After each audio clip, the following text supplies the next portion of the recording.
कहीं भी आप इन विषय को उठाइए कि आजकल फ्रॉड, ऑनलाइन फ्रॉड कैसे करते हैं, फ्रॉडर ऑनलाइन फ्रॉड कैसे करते हैं। जब आप 5 लोगों को बताएंगे तो उनमें से हो सकता है कि एक आदमी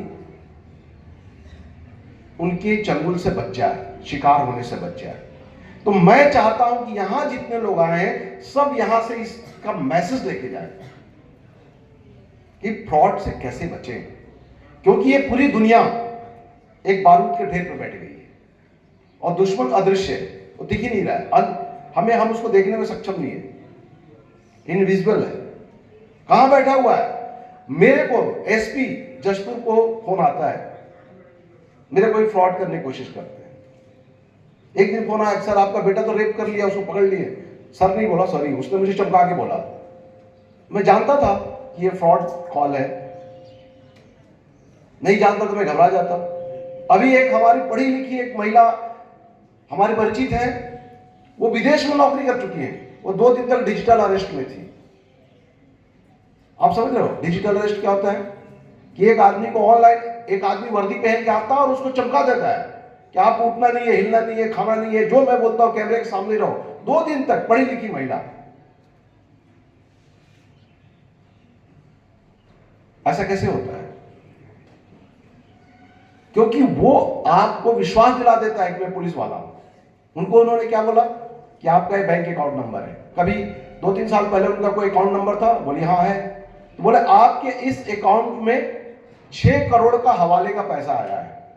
वो डर गई कि अकाउंट नंबर तो मेरा ही है, और फिर उनको डिजिटल अरेस्ट कर लिया। फिर जैसे तैसे उन्होंने मुझे फोन लगाया, फिर मैंने उनको बताया, कंप्लेन कराया, वो अलग बात है।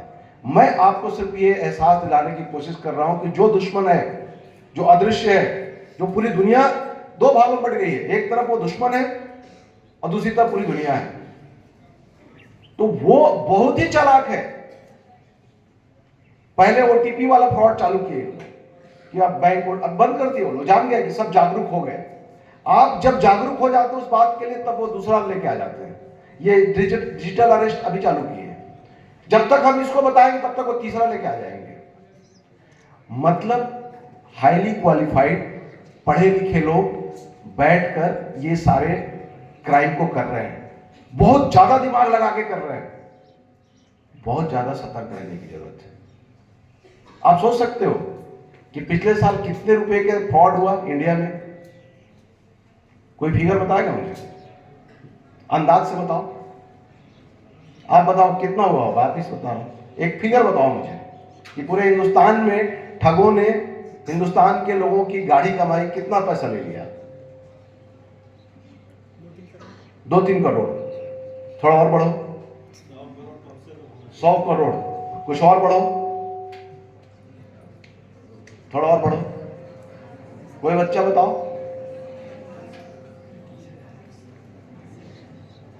बताओ बताओ।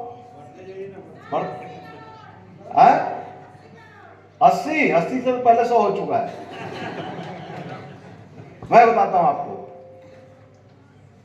You can't believe, 25,000 crore, 25,000 crore रुपया लोगों की जेब से चला गया। और मेरे को जो फोन कर रहा है वो पकड़ा भी नहीं रहा है। क्यों? वो कॉन्फिडेंट है कि मैं नहीं पकड़ाऊंगा, वो यहां है ही नहीं, इंडिया में नहीं है वो। ये सारे क्राइम वियतनाम, लाओस, कंबोडिया और चाइना में बैठ के किए जा रहे हैं। हमारे इंडिया में उनके एजेंट बस होते हैं। हम अगर किसी को पकड़ते हैं, बैंक अकाउंट तक जाते हैं, जिस अकाउंट में ट्रांजैक्शन हुआ है, ज्यादा से ज्यादा। अभी अहमदाबाद पुलिस ने वियतनाम से पकड़ के ले आई उनको। तो ये सारे इंटरनेट कॉल से, वीपीएन से बात हो रही है।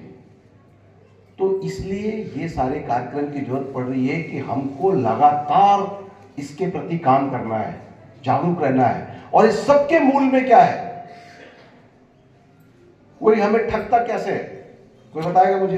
कारण क्या हो सकता है? हमारी किस कमजोरी का फायदा उठाता है वो? लालच या भय। 2 ही चीज है। या तो डरा दे रहा है कि आपका बेटा जो है वहां पे गलत काम कर दिया है, कोई बोल दिया आपको, उसके आपकी बेटी का एक्सीडेंट हो गया है, या तो डरा दिया, या लालच, आप इतना पैसा लगाओ आपको ये मिल जाएगा, एयरपोर्ट पे आपका पार्सल आ गया है।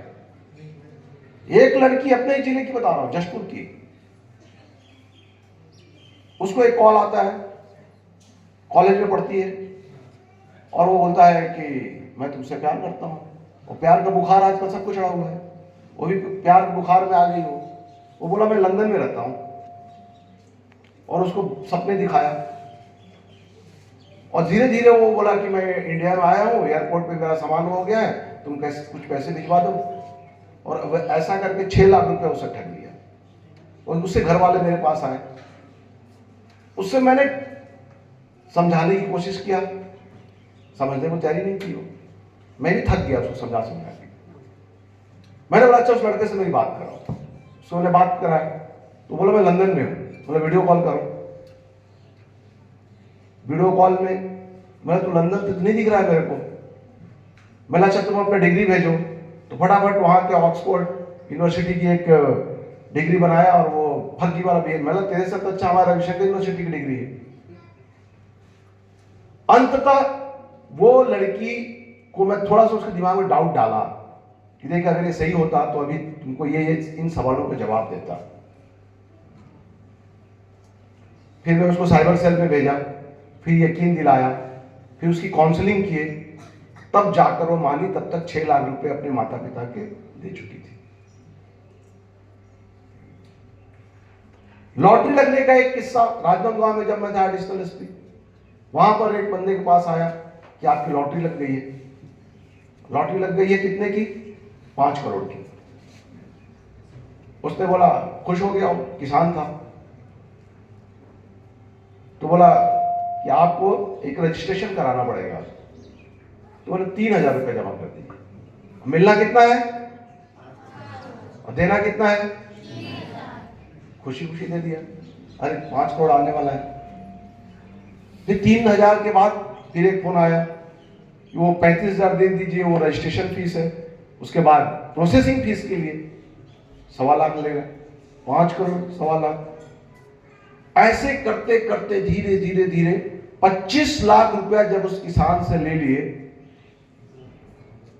करीब 15 दिन के भीतर खेत बेच लिया उसने।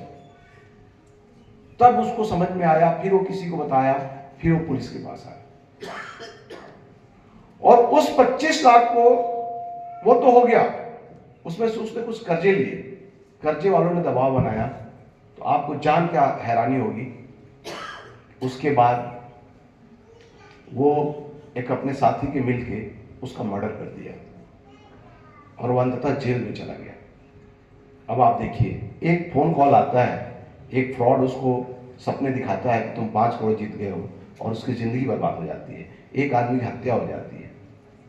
और इस कहानी में जब पुलिस जाती है तो हमको रीवा के, जब हम लोग गए जिस अकाउंट में पैसे जा रहे थे, तो रीवा के ईंट भट्टे में काम करने वाले मजदूर मिले, क्योंकि अकाउंट उनके नाम पे था। हम उन्हीं को पकड़ पाए। हम आपको यही बताने की कोशिश कर रहे हैं कि जो दुश्मन है वो बहुत ही चालाक है, बहुत ही शातिर है। वो एक आदमी फर्जी सिम कार्ड बनाता है, पूरी एक टीम है, वो दूसरी टीम को नहीं जानती है। दूसरा आदमी बैठ के दिन भर फोन कॉल कर रहे हैं, ग्राहक फंसा रहे हैं। तीसरा आदमी बैंक अकाउंट खुलवा रहा है, और चौथे आदमी के नाम पे अकाउंट है, और कोई किसी को नहीं जानता। मास्टरमाइंड बैठा हुआ बाहर। तो पूरी दुनिया, आप मान के चलिए कि एक वॉर, हम लोग एक युद्ध में हैं, और इसका समाधान यही है कि हम ज्यादा से ज्यादा अपने आप को सतर्क कर पाए, अपने लोगों को जागरूक कर पाए कि लालच में नहीं आना है, भय में नहीं आना है। इसका कारण यही है, डरना नहीं है, लड़ना है। एक तो ये विषय होगी, बहुत लेट हो गया है, शॉर्ट में सभी विषय पे चलेंगे। दूसरा विषय था